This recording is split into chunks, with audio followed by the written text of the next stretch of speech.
having a sense of purpose, like really understanding like what are we trying to achieve, being able to make people connect together, connect to the planet. Well, I can't do that in my four walls of a clinic. It's got to be outside. It needs to be a destination, a venue, something that will bring people together and be a real draw. This is what I should be doing, is making these waves. And it just blew my mind. It's like, so I could actually create this place for people to surf inland. That is bonkers. Actually, if you sow the seeds right at the beginning of doing right by people and planet whilst growing, you're not going to go wrong. Welcome to Sports and Outdoor Mentors. In this episode, I chat with Nick Hounsfield, the founder and Chief Vision Officer for The Wave. We filmed this episode in a tent, so apologies for the background noise. The Wave is an amazing inland surfing destination that's been born from passion for technology, nature, and human health. I chat with Nick about life before The Wave, about his motivations for starting such an amazing project, and his struggles, and much, much more. But before we get into the episode, I have one favour to ask. Please hit the subscribe or follow button. This helps us to continue to elevate the content and bring you more insights from other amazing leaders from the sports and outdoor world. Thanks very much for your support, and I really hope you enjoy this episode as much as I did filming it. Thanks again, and see you soon. Nick, looking back over your career and life today, I mean, what are the defining parts of that life that mean that you're sitting here today? I mean, and I don't mean interviewing with me, but with what you're doing today. Yeah, I guess kind of rolling back, back over the years, I would say from family, mainly my parents and particularly my dad was a huge part of making me who I am. I was the only son with two sisters, and hugely close connection to my dad. And we did everything together, which was amazing. But he absolutely loved water sports like surfing, swimming, sailing, fishing, whatever it is. He just that was his go-to place, and I always joined with him. So that was a big part of my life since day one. And my dad was in healthcare as well, and that's where I went into. So he was an osteopath, and I trained to be an osteopath as well, because we actually had like really similar values in terms of we wanted to help people and make people feel better, and we've got a similar sense of humor where we're kind of trying to make people laugh and just constantly try to make people happy, I guess. And so there was always this sort of constant synergy between looking after people, trying to make sure they're okay and caring for them, but also this connection to outdoor space, particularly water.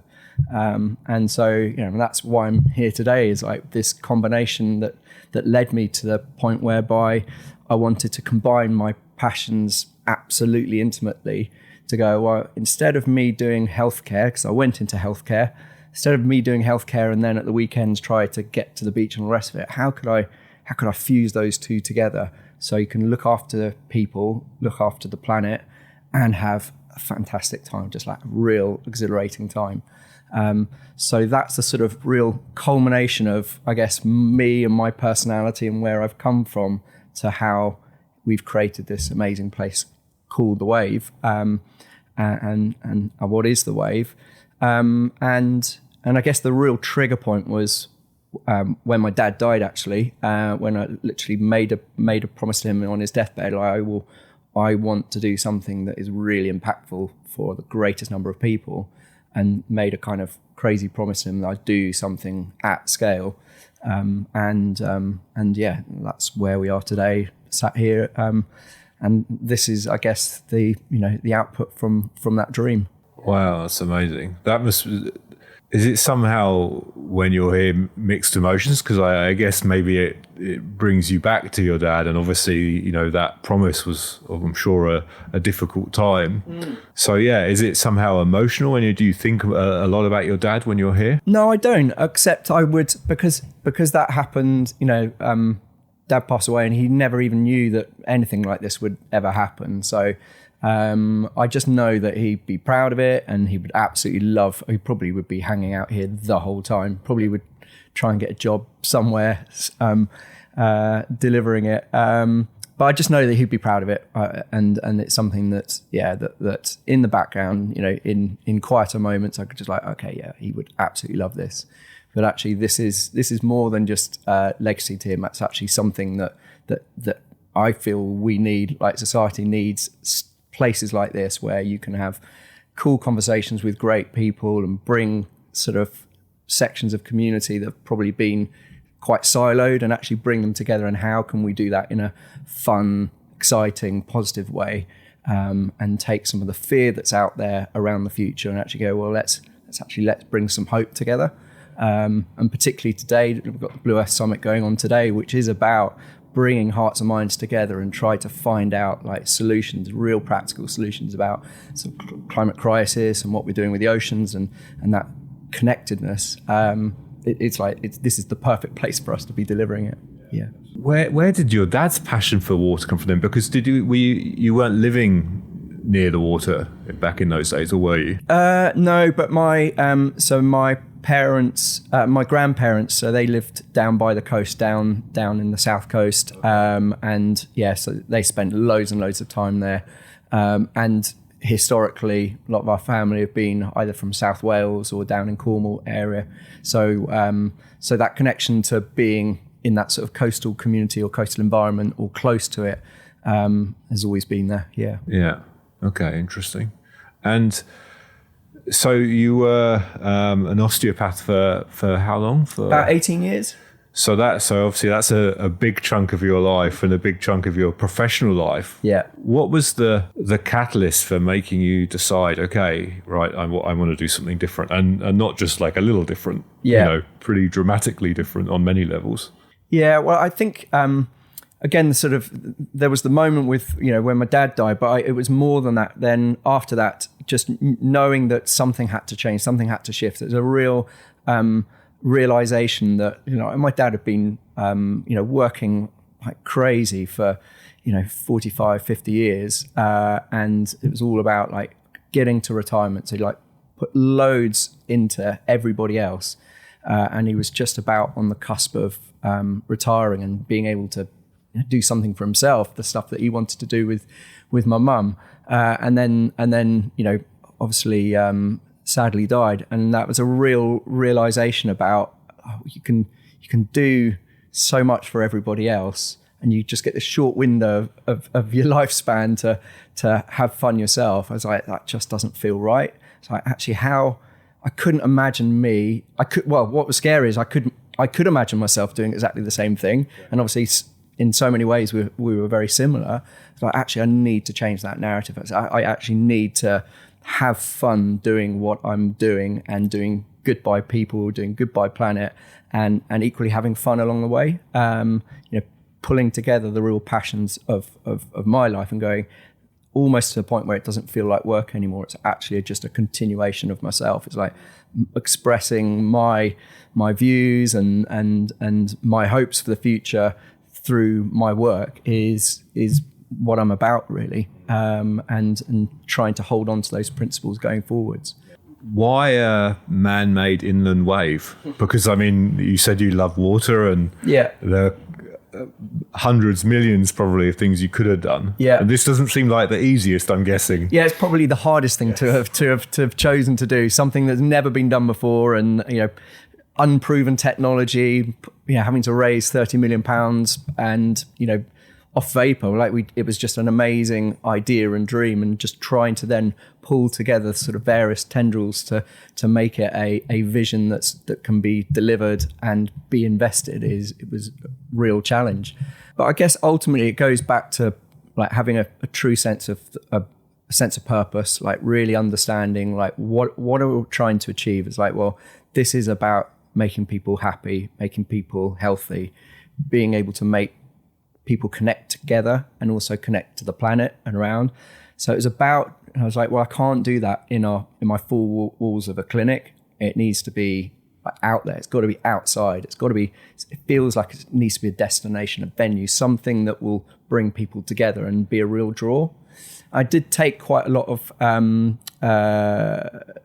ideas from the Eden Project. So I spoke to Tim Smith, who's the founder of the Eden Project, right at the beginning, because I just really was interested about creating a sort of bonkers space and a place in this sort of old quarry down in Cornwall, and building this amazing dome structure and this whole education sort of visitor destination, and it was like incredibly successful. I was like, well, it's that kind of thing. It's like almost wanting to do an Eden Project in Bristol, but for me it just was lacking water. It didn't have that connection to water that I would love to see. So I was thinking, well, I need to kind of maybe make a lake or try and find some river frontage that there's some kind of connection.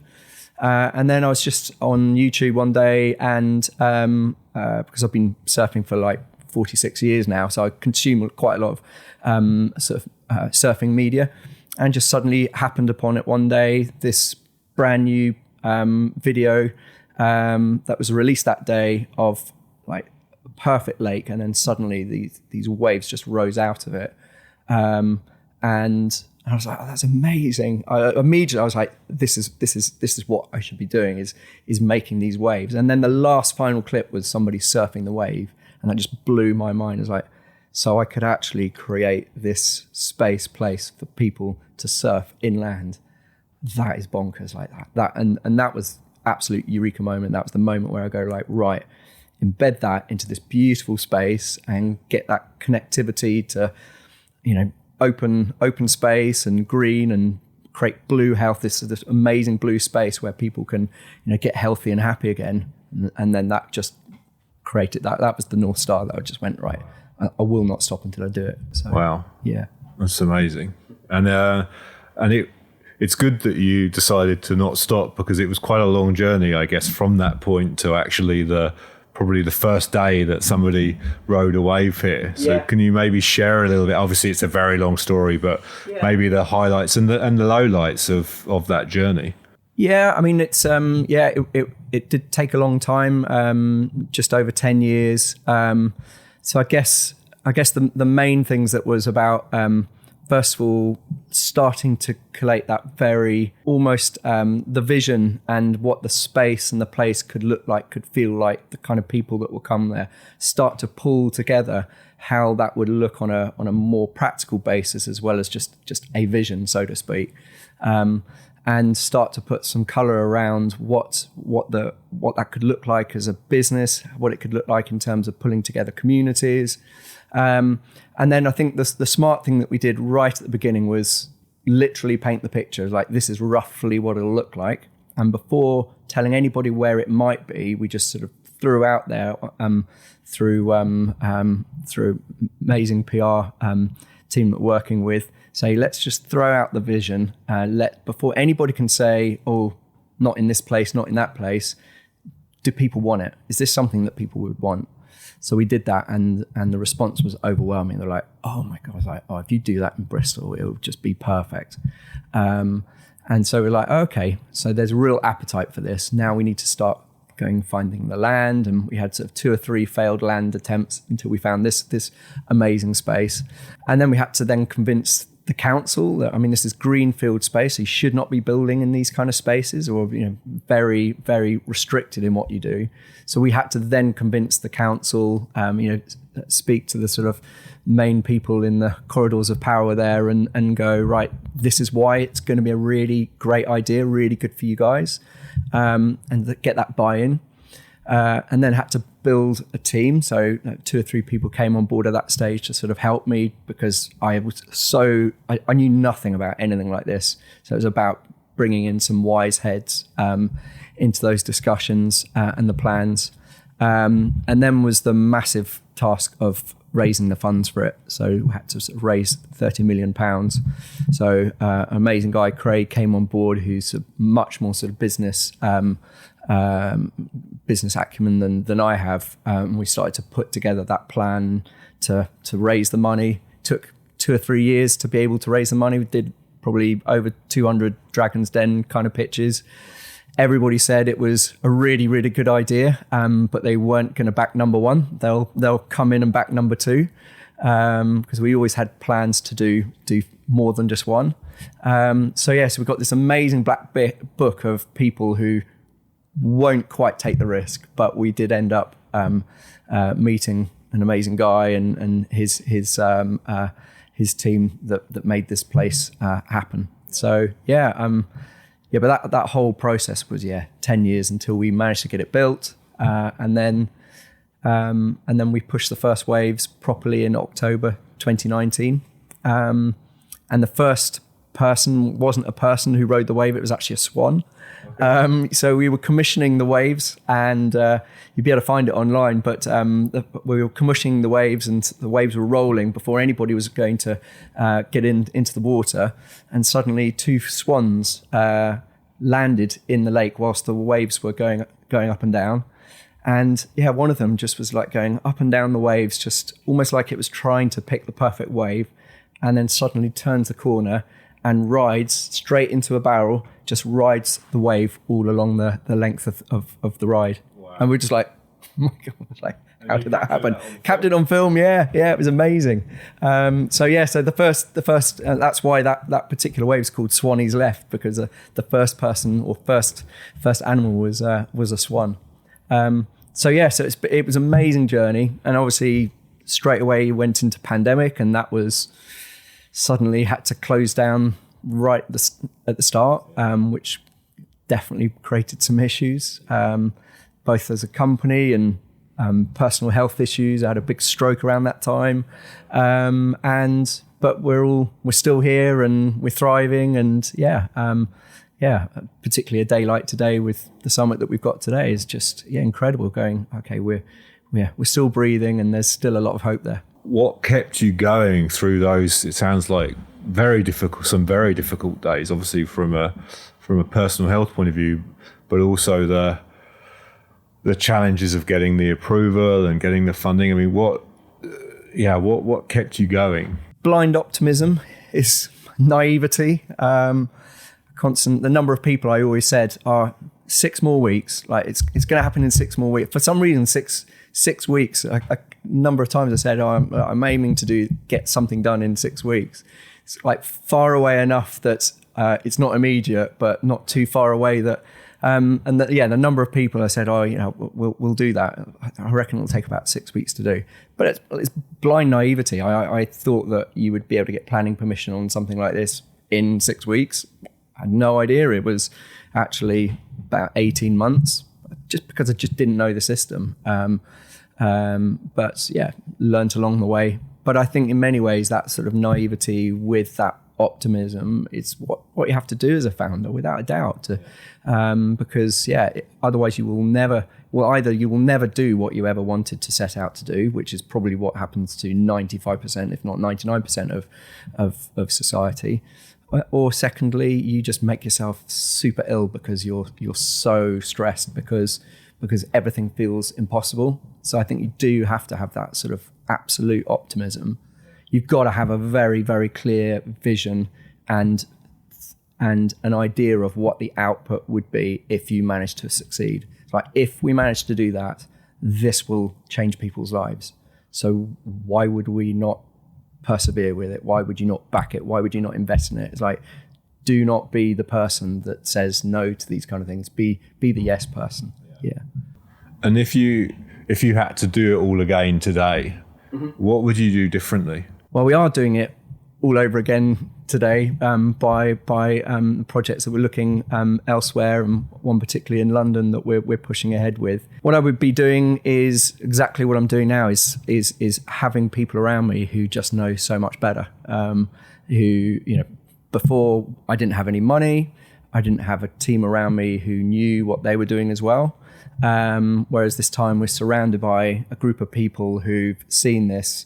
We now are not selling vapor. We're not selling a nice CGI image. You can come here and see the smiles on people's faces, and so a huge head start for the next one. But what I would be doing differently is, from a personal point of view, is probably more around looking after myself in that journey, because I think that's the bit that I probably didn't. It's freaking lonely being a founder of something. and yeah, I would be looking after myself better. So, and how would you do that? What's, because it sounds like you're going to, you know, it's okay. It's not the same situation, but yeah. I'm sure it's going to be, some days are going to be as challenging as it was before. So what's your plan to? Just play to my strengths, really. Like what I'm really good at is making relationships, bringing people together, having the emotional intelligence to be able to read a room, to be able to excite people and allow them to those great connections and relationships to happen. Without a doubt, that's sort of one of my superpowers. I guess sort of looking after the sort of culture, like the brand, trying to make sure that the way that we wanted to develop this business is held onto. And whilst lots of people would like to sort of imprint their mark on this as a business, it's making sure we're really staying true to our values. And for me, it's also not sweating the detail. So I am not a detail person. I love much bigger, broader, visionary stuff and strategy stuff. And I had to do a whole load, like way too much of the detailed stuff because it was just me before. Whereas now I've got amazing people around me who love the detail, and I think that's it's just about playing to your strengths next time round. Yeah. So it feels like then the people that you have around you are obviously key to being able to do what you're doing. But when you started out, you said, it was just you, and then you added, I think, 2 or 3 people, you said. But I'm assuming, based on your previous experience as an osteopath, you'd never been hiring people. No. So how did you know that you were hiring those right people, and what did you learn through that process of bringing people on board? That's a really great question. I guess the skills that I had as an osteopath is where you're treating somebody for 40 minutes and that you're meeting somebody for the absolute first time. You're suddenly sat in front like I am to you, and you're trying to encourage them to tell them everything. Like obviously starts with the physical, like I've got a sore shoulder or back or what have you, but very quickly you need to start getting under the skin of actually who they are as humans and what's their driver for wanting to get better, but also how they got ill. Because a lot of those illnesses are because there's a lack of connection either to their body, to their mind, to people, to they're not exercising enough, all those kind of things. So very, very quickly, you've kind of got to do a bit of detective work to work out like where's the interface that I can talk to you as another human, retain that sort of professional demeanor, but also need to kind of get quite deep in to understand the motivations of somebody wanting to get better. And actually that's just the same in business. It's about, most of my team will know I'm normally a bit of an introvert, and I normally just sit at the back of the room and just observe, and looking at body language and like what the words that people say, and you can very, very quickly sniff out something that doesn't quite make sense. So I think that's the thing that I probably brought from my old life into the new life. And I can still make mistakes. So, without a doubt, I've worked with people and, other people that we've had business relationships with that hasn't, I've got it wrong. And that's fine as long as you learn. Just next time, just hire carefully, and it's all about trust. Particularly in business, is like trying to work out those trust barriers. I try wherever possible to be as trustworthy person as I possibly can be really open. But there's a bit of me where I ask for that back from that person, is that two-way trusting relationship. And I'm probably the first person who very quickly is like, if that trust is broken, it's really hard anyway for me to get that back. So, it's trust in business and trust in trying to deliver something like this is paramount. Yeah, I'm sure. And when you were making those decisions around those early hires, and I guess it's the same today, are you focused on or what are you more focused on? Is it the skills that you're looking for? Because you clearly have been able to identify, okay, this is my strengths and I need somebody to help me on, B, C, and D. Yeah. But how do you weigh that search for those skills up with finding people with the right mindset and authenticity to kind of connect with actually your vision, which I guess, especially at early days, is really important? Yeah, I mean, ultimately, it's mainly anybody who just really want to give it a go. I mean, particularly in those early stages, like being surrounded by 4 or 5 people, and they're going like, let's just give it a go. I'm going to put some time, I'm going to put some money, I'm going to whatever. I'm going to commit to this to make it happen. So I think that can-do attitude is imperative. Is just wanting to crack on and get something done.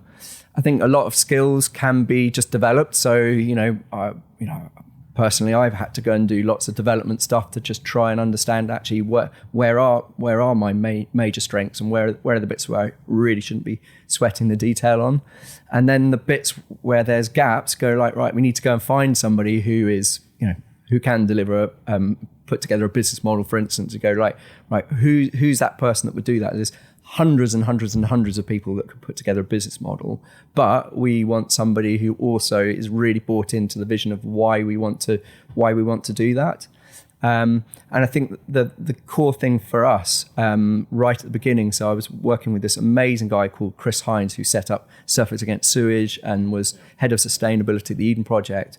And actually the first thing we did was almost like set out a way in which we would be working and the sort of the vision of how we would be as a business. So making sure that all of our decisions as a business is looking at the triple bottom line. So making sure that we're balancing people, profit, and planet together. And once you've got a clear lens by which your main decisions are being made, we can then all hold ourselves to account for the decisions that we make. So if somebody is doing something that is, could be the most amazing environmental initiative, but actually it's going to cost us an arm and a leg, and because it's costing an arm and a leg, we need to make 2 people redundant. That's a rubbish decision. So it's like, and equally, if somebody is going to, make a business decision which is going to cost us the earth, literally cost us the earth, that's a bad decision. So then once we've got that framework set out really, really early stage, then we've got something to have a conversation about. It's like, well, have we definitely gone through that triple bottom line lens? Like, have we properly thought about this through that business lens? And then we can keep ourselves accountable through that. So I think having a clear vision, having somebody who's got that can-do, yes attitude, and having a very, very clear benchmark about how we should be as a business, hopefully is setting ourselves up for being a future-facing business. Yeah. Just in case doing all of that wasn't enough for you, you're also chairman for GB Surfing? Surfing England, yeah. Surfing yeah, England, chair sorry. of Surfing England, yeah. Sorry. Yeah. So I'm sure on a normal day, that already brings itself a lot of responsibility and work. And also now, if I understand well, surfing will now be part of the Olympics as well going forward. Surfing's in the Olympics, was in the last one, and hopefully parasurfing is going to be in the Olympics very, very soon as well. So yeah, it's like it properly stepping up a level. So how do you find that balance between everything that you're doing here, chairman of Surfing England, and everyday life, let's say, personal life outside? How do you find that balance, and is there anything that you say to yourself, especially as you were very open about, you've suffered some fairly major medical situations that are also that balance is right for you? I don't get it right. That's probably why I had a stroke. Totally fine in any other aspect of my life, apart from probably around that time I was under a huge amount of stress. I was probably doing too much. There were some trust issues that were breaking down as well. So real bombardment of stuff coming at me. And my stroke consultant, the neurologist, said, look, sometimes it's just they have no idea why. But sometimes it just happens in younger people who just are under too much stress. So that's a huge amount of reflection and perspective from doing something like that. It's like I want to still be alive to see my kids into adulthood and all the rest of it. So there's a real realization, but I still haven't got it right. I would say probably 3 or 4 weeks ago, I had like another like really, really bad time, like properly bad time. I was just too overwhelmed, and almost felt like I was having a breakdown. It's like, I'm back in this place again. It's like, what am I doing? So yeah, thankfully then recognizing it a little bit earlier to go, okay, just need like breathe, step back. It's like, right, I need to get back in control of what I can get back in control with. And actually just then made a few life decisions that would shed some of that responsibility and say, I'm just being really open to people and say, actually, last week was really bad and I'm worried I'm going that way again. Can I change the way I work now to be able to make sure that I'm looking after myself? So the reality is I still don't get it right. Thankfully, I'm recognizing the early signs of it better.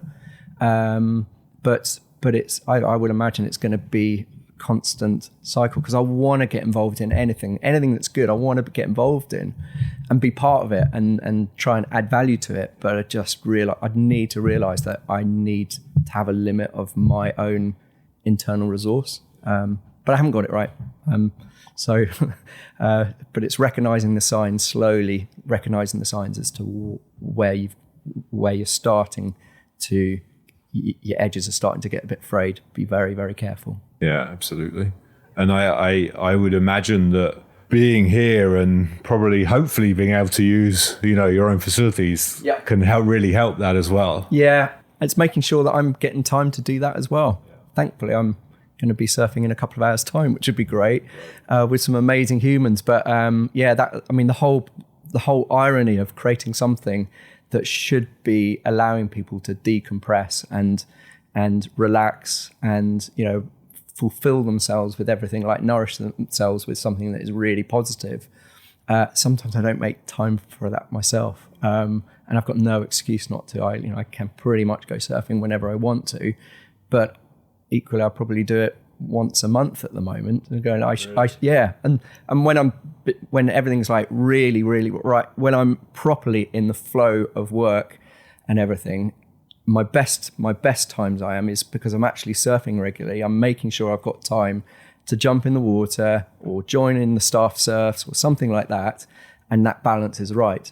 But weirdly, when I'm getting more and more bogged down into the detail, I forget about the fact that I'm walking past this beautiful man-made perfect waves every single day, sweating the detail and all the rest of it, and don't actually almost lift up my eyes and see the horizon around me and go, oh, actually, I should be getting in the water today. I've got no reason not to.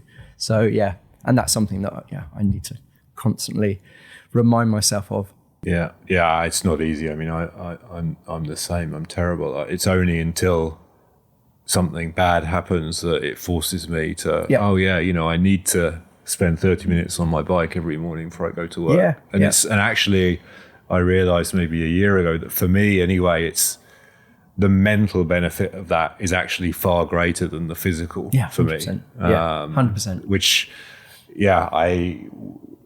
I mean, it sounds stupid saying it now, but at the time that was a massive realization. I think initially I was really doing it much more from a physical perspective and to lose weight, the usual reasons we do. But then I realized that for me anyway, in doing it, I'm mentally stronger and able to then handle everything else so much better and make better decisions.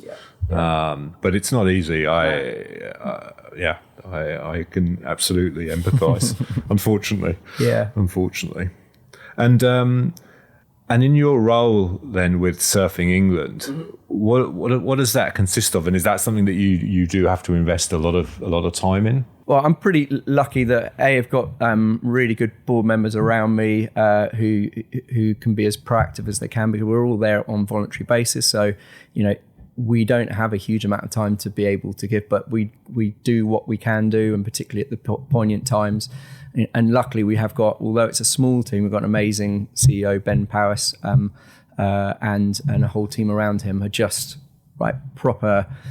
They're real workhorses, but equally they're there for the right reason, and therefore their passion for surfing and how there's a whole movement. They're right at the beginning of something really incredible. That just feeds that enthusiasm. So we're actually really lucky because it's quite a small team. It definitely delivers over and above what it should be delivering in terms of amazing events and looking after the membership and all the rest of it. And it's definitely going places. But I think it's more that organisation is small but really, really tight and well run, that actually the amount that we need to input in it can remain relatively strategic. We try and support wherever we can do. But they're right on the cusp of great opportunity for growth, but obviously with growth can come the various challenges of suddenly going, if they're soon to be funded really decent amount of money, just be very careful to not suddenly grow too quickly, because everybody in business knows the challenges on trying to scale anything up or grow a business is it's much better to just do it steadily rather than trying to do moonshot straight away and burn yourselves out. But we've got that's the beauty of having decent board members, where you can give that sort of sage advice.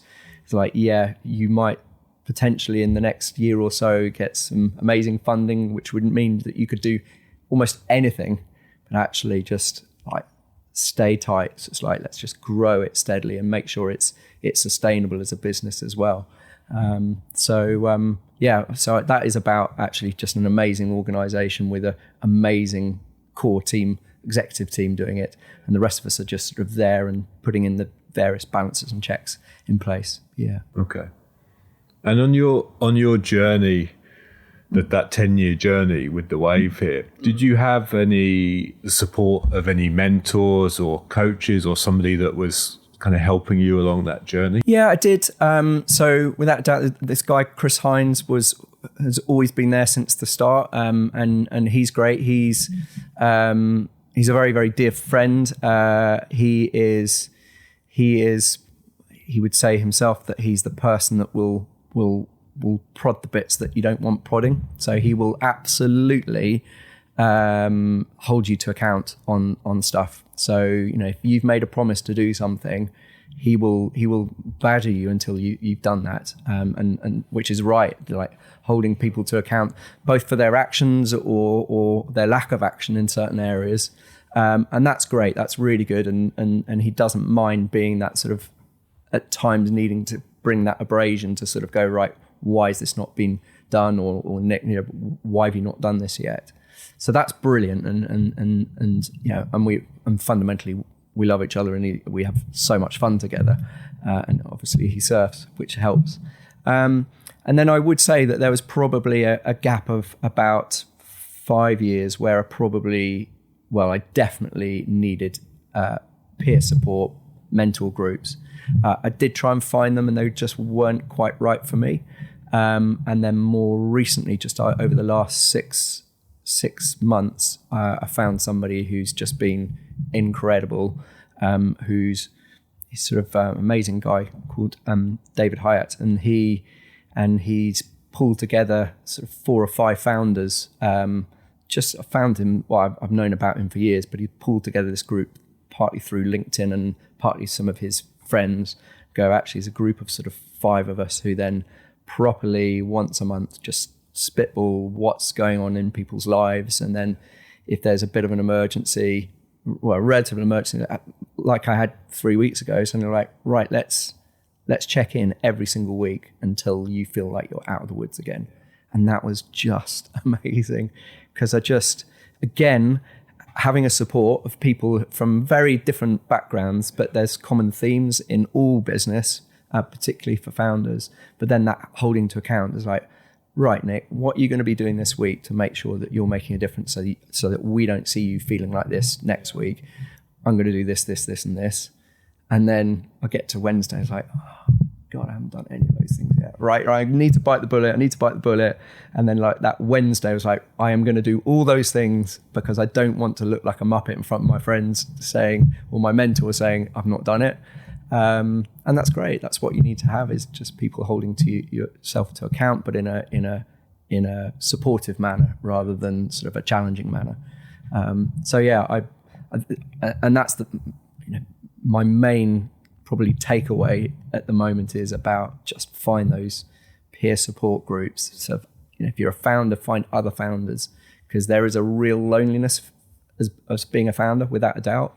But if you're not a founder and you're somebody who's working in a particular industry, it's like find other people within your industry, but also outside the industry, who can also just help you evolve and think about things differently and come up with different solutions, so that you're not on some kind of treadmill of doing the same thing as you've always done. It needs that sort of check and challenge, really. This is a really good reality check for me. This is going to be very useful, I can tell. Something I wanted to pick up on something you said earlier on. You talked about the three, I don't remember how you worded it, but you talked about the people, planet and profit. Yeah. Is that something that I mean, this is going to sound a really weird question, because it seems very obvious that a balance there is important, but I've never really heard anybody kind of articulate it quite like that and so clearly. Mm-hmm. Was that something that was just very evident from you from the start, or it's something that you've developed over time? So I think that kind of came out in the way that we ran a business as being an osteopath. I didn't know distinctly what it was. I didn't realize that there was a framework by which our practice was being really successful. But like reflecting back on it, it's like, well, that's why we were really successful, and my wife still runs that practice, and it's why it still continues to be really successful, is because it's fundamentally about just caring. That's all it is just like, you need to make sure that the balance sheet is balanced and that you can survive. But the reason why we want to survive is that we want to pay people good wages, and that's the right thing to do. It's just about doing the right thing, and in business, those are the three areas that you need to be doing the right thing by. It's like, as long as you're looking after the profits, then you can succeed as a business and reinvest in it. And if you're looking after the planet, that's the right thing to be doing as a business, to do no harm or minimal harm by the planet, and look after your people, look after your customers, look after your internal people. It's just the freaking right thing to do. So it's not rocket science, as you say, but equally it's just a framework by which you can just go those balance and checks in there. And it's the triple bottom line is what they call it. That was a phrase coined by an amazing guy called John Elkington. And weirdly, I met John for the first time this year, and weirdly, I took him to come and see the Wave yesterday for the first time, which blew his mind. My mind was blown just by being able to spend some time with him, but equally was going, oh my God, this is just an incredible space. I said, yeah, but this is a reflection of the way that you've chosen to look at business and look at the world. I'm really inspired by you, and this is your inspiration. I've done it in a different way. You probably didn't think of putting a surf park in the middle of countryside and all the rest of it, but this is a reflection of your personality, and this is a stamp of approval for what you've achieved in business and the framework that you've developed across hundreds and hundreds and hundreds of businesses now. So it's a cool moment yesterday, just suddenly going, pulling that all together. Yeah. Amazing. What's your favourite bit of sports or outdoor gear? I can probably imagine what it is, but let's see whether I'm right. Favorite bits of outdoor gear? Yeah, just whatever it is, equipment, clothing, whatever. What's the your go-to bit if you're gonna surf or do any other activities? Footwear is really big for me. Okay. Really big. I've always loved footwear. Ever since I was young, I absolutely idolized Nike trainers when I was like a teenager, like loads of people do again now. And nowadays, so I really was interested in the sort of connection of humans and the earth, and how that interface many times isn't quite right. So I started to find out about more like barefoot running and barefoot shoes and that kind of stuff, and stumbled across an amazing company, Vivo Barefoot, who I pretty much solely wear, no pun intended.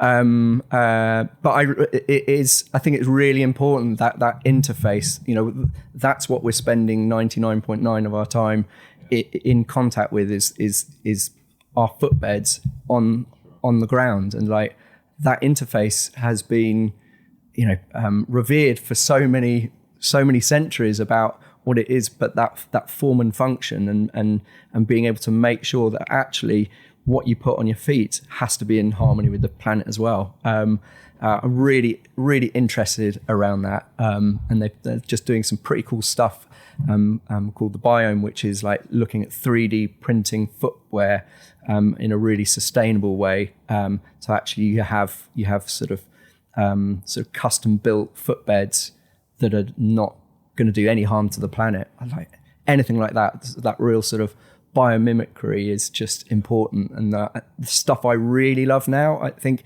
in any apparel, particularly sport apparel, is where that biomimicry is coming through, where you're going like how can we look at nature to create or cure problems in design? I love anything like that. Yeah. Okay, great. That's a really good answer. Really good answer. So is there a book that you would recommend to anybody that wants to work in the sports or outdoor industry to maybe inspire them or guide them or educate them? Yeah, 100%. My favorite is Let My People Go Surfing by Yvonne Chouinard, who's the founder of Patagonia. It was the first book that I read when I was sort of devising this sort of vision of the wave. Ironically, Chris Hines, who I've already spoken to, when I met him at a train station, he said, I've got this book that you need to read. And I said, I've got a book that you need to read. And both of us just pulled out the same book. And we did swap them. It's like, yeah, this is a great book. But it just, again, that principle of like looking after people, looking after planet, whilst making a business that needs to thrive and grow is really inspiring. And obviously he started like very humble beginning, and it's grown this into something that is not just an amazing company with an amazing brand, but also a real activist brand as well. I just love what they've done, what he's done, and it's really great to read that book just because it just shows from humble beginnings just can do so much impact.